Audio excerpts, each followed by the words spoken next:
Do you think you can get a fire going without a lighter or matches? It's a really important skill. Like, God forbid you found yourself like, you know, where you needed a fire to maintain your core body temperature. That's one of the key priorities of survival skills. And if you were, you know, in the cold, or you got wet and then it was windy and then you're like shivering and freezing and you feel your digits going numb and worse. So it's a pretty good skill to have, to learn how to get a fire going. We'll go over some other things in some other videos about how you you know, build a fire, but this is basically how to start a fire. So stick with me.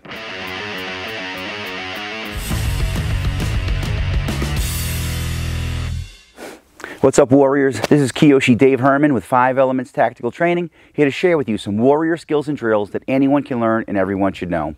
If you're new to the channel, welcome, and thanks for stopping by. If you already follow us on social media, and that's how you find your way over to this channel, go ahead and hit the subscribe button and the bell notification button and the little thing where it says all notifications, so YouTube will let you know when the next video drops, and you get all sorts of cool content from here as well.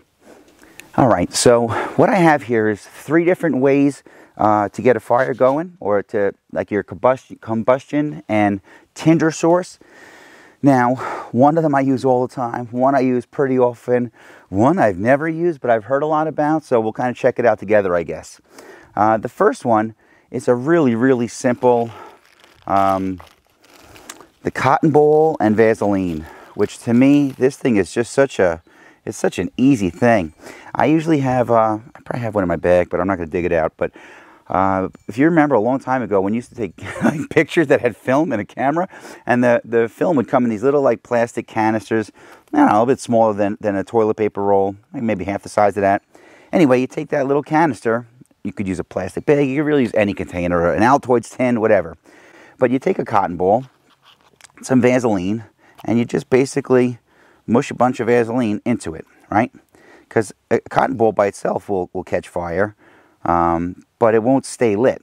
So when you do it with the Vaseline, the way it works is the cotton acts like the wick, I guess, of a candle, and the Vaseline acts like the fuel source. And the beautiful thing about this, I just kind of mush it in. The beautiful thing about this is this will stay lit in heavy wind, light rain, even pretty heavy rain. It's pretty impressive. So the first thing you do is you mush it all in there, and then when you're ready to get it started, you just kind of pull it so that you get some of those fine fibers in there, and that's really what's going to catch. So I'll do 2. I'll show you how quick it is with a lighter, but I feel like I always feel like a lighter's cheating, man. But whatever. We'll try it out. And this has been part of my kit for decades. Decades. I'm not sure where I learned it, but it is just a fantastic, it's just so easy, man. It's just so easy. It's cheap. You probably have cotton balls around the house, and you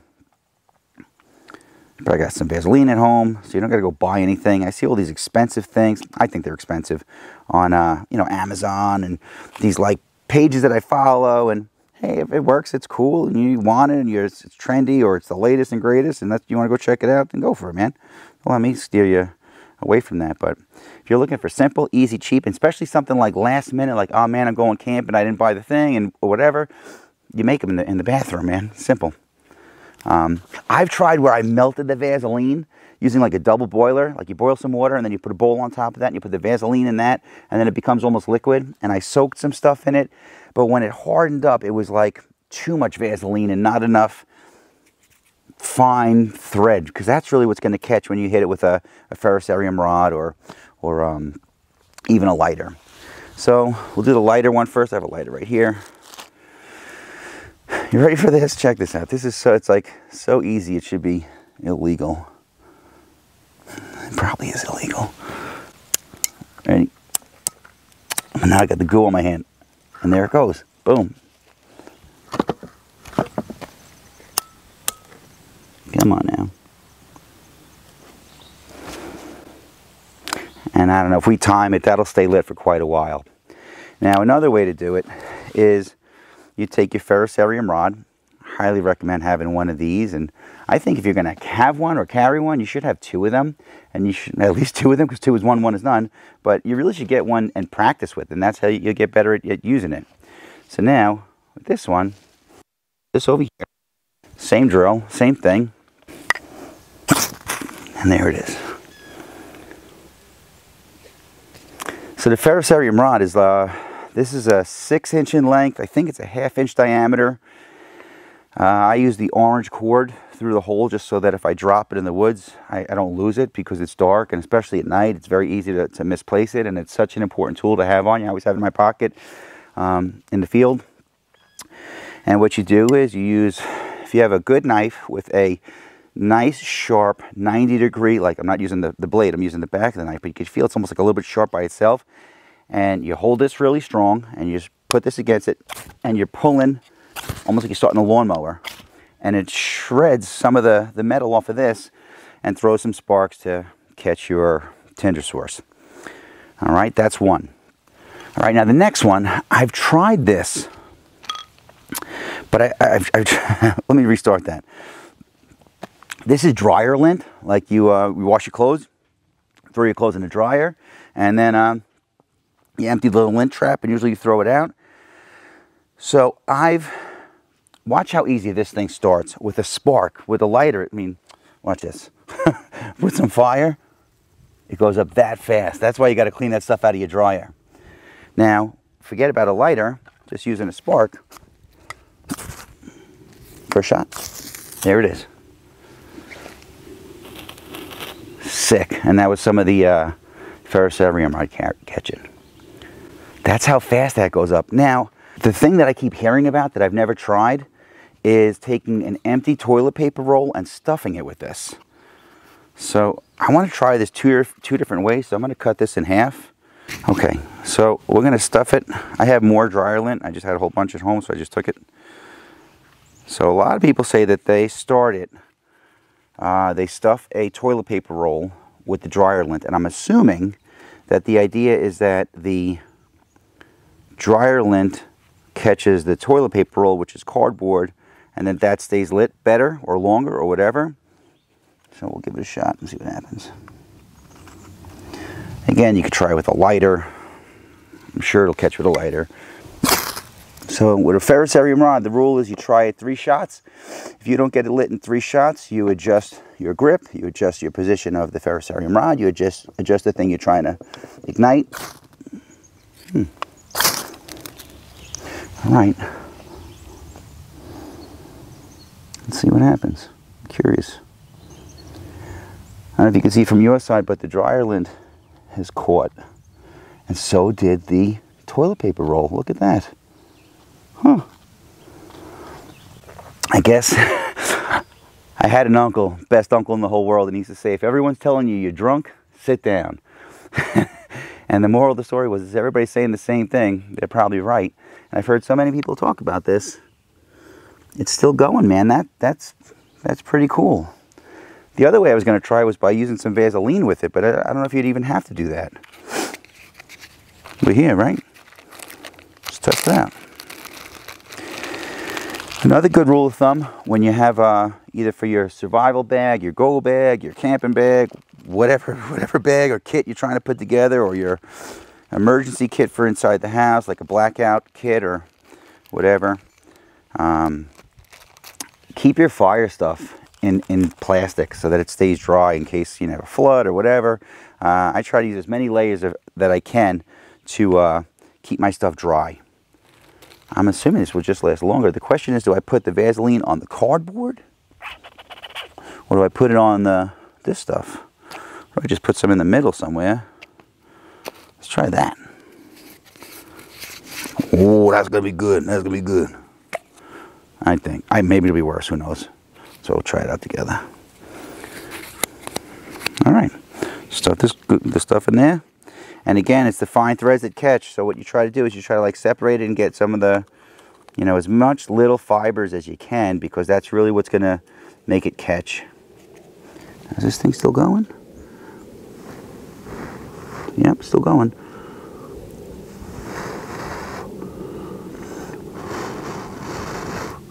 I thought this was going to be more like fiery and less embery. Is that even a word? Embery?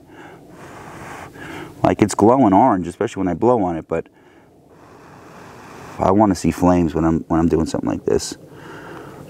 All right. Let's try this one now. Unless I'm doing that wrong. I've just read about it. I don't know if I've ever watched anybody do it. But if you know how to do it and I'm doing something wrong, tell me. And I'll practice with it. I'll probably still stick to my Vaseline and cotton balls. So that's my Old Faithful, baby. Nice. All right. Now I think that's going to be the money right there. But I guess even if you didn't have Vaseline, it would still work. You just got to pay attention to it. Maybe flip it up, get started. Maybe that's what I didn't do before. Let the flames rise.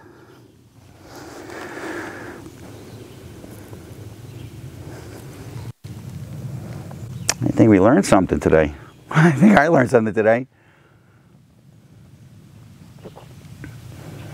That'll work.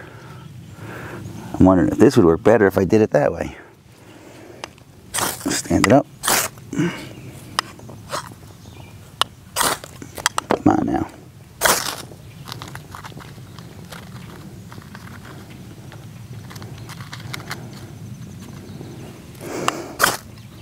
There we go.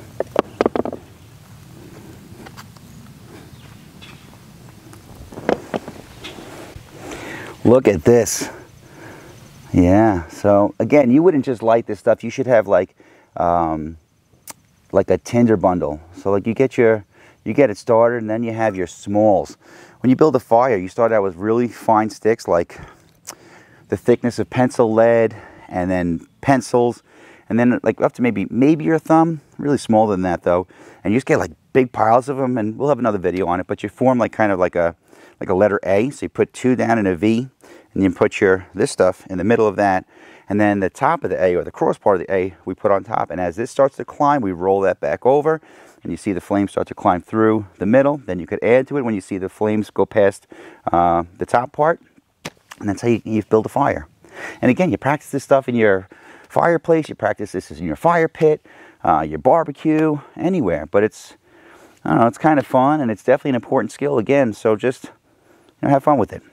Okay, now the next one is fat wood.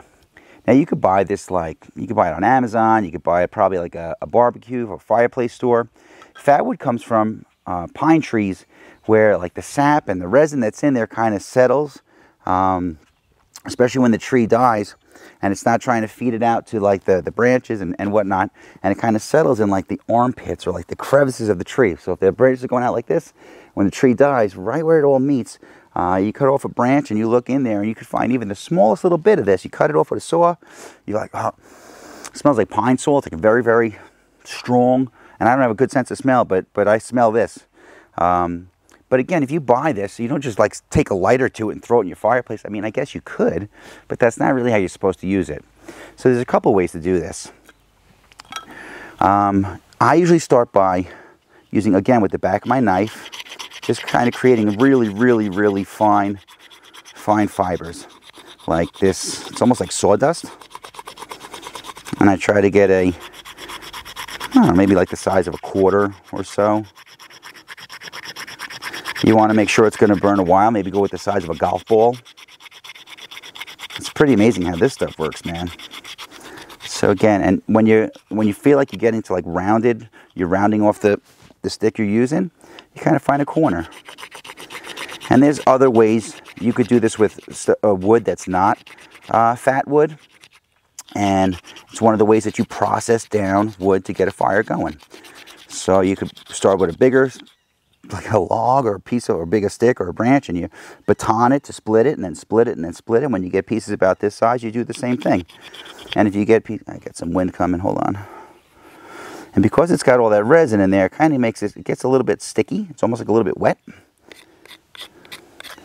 Another way to do it too is to help it keep going is feather it a little bit. So what I do is you could hold your knife in place either on your knee or on a fixed surface, and you just kind of slide your blade back. If you have a nice sharp edge and some good edges on here, I typically do it like either in a bowl or not a bowl, but dig a little bit of a hole, put it in there just so that the wind won't blow it all over the place. So we start with the back of the blade, for the fine, what you call it there? Like sawdust. We ball it up. Fat wood is a lot of fun. I love it. And then maybe some feathers in there too. Feathering is a cool skill to have, especially if you're using firewood. If you're using wood that's not fat wood, you try to get like sawdust, and then these really, it's called feathering or a feather stick. And what you're trying to do is create as much surface area as you can. And that's going to be the stuff that catches and helps you build like the next level of your fire. There it goes. Again, you try it, 3 times, 4 times, and if it's not working, you adjust your grip, you adjust how you're holding this, you adjust the thing you're trying to catch.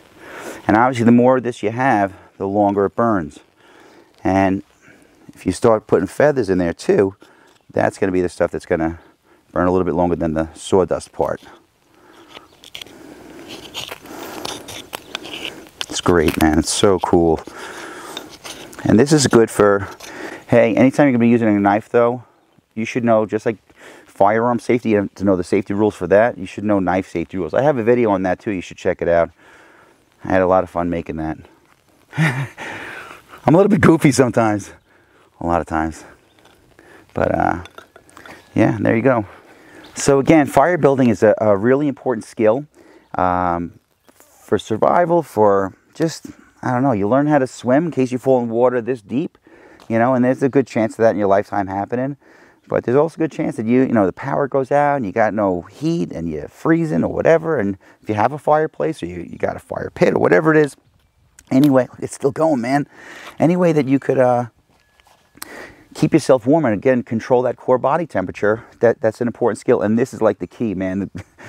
Think about the guy that figured out how to do this. Like some caveman was like probably the man way back when. Or the woman. Maybe it was a girl that figured it out. Probably was a girl that figured it out. Anyway, if you made it this far and you like what I'm teaching or preaching, go ahead and give me a thumbs up and like this video. If you're loving it, go ahead and hit that subscribe button. If you got to have it, make sure you hit the bell notification button and a little spot where it says all notifications so YouTube will let you know when the next video drops. If you're really digging it and you want more, you can find me on all social media platforms at 5 Elements Tactical.